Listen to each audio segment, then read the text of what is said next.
নড়াইলের পৌষ সংক্রান্তি উপলক্ষে নড়াইলের আফরা বেলতলার মেলা শেখাটির বুড়োমার মেলা। শত বছর পূর্ব থেকে নড়াইলের এই দুই জায়গায় গ্রামীণ মেলা অনুষ্ঠিত হয়।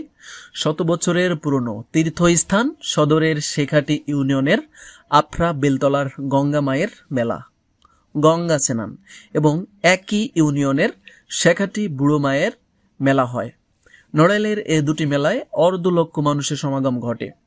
এসব মেলার 2 থেকে 3 হাজারের বেশি ছোট বড় দোকান তাদের পসরা সাজিয়ে বসে। লোকজ বিভিন্ন কারু, হারিয়ে যাওয়া বিভিন্ন বেত ও বাঁশের তৈরি বিভিন্ন পণ্যের সমাহার ঘটে। ছোটদের বিনোদনের জন্য থাকে নাগরদোলা এবং অন্যান্য খেলার সামগ্রী। প্রতি বছর এই এলাকায় মেয়ে জামাই মেলাকে কেন্দ্র করে বাপের বাড়িতে বেড়াতে আসে। এ সময় এসব বাড়িতে শীতের পিঠা তৈরির ধুম পড়ে। তবে এবার করোনার প্রাদুর্ভাব ও পুলিশি বাধা কম, যে কারণেই লোক সমাগম ব্যাপক পরিমাণ বাড়বে। এটা ধারণা করা যায় প্রায় 3 থেকে 4 লক্ষ মানুষ এবার আফরার মেলা এবং কালীবাড়ির মেলাতে হাজির হবে এবং ওপেনে অর্থাৎ সরাসরি মানুষজন এই মেলা উপভোগ করবে এবং দেখতে আসবে।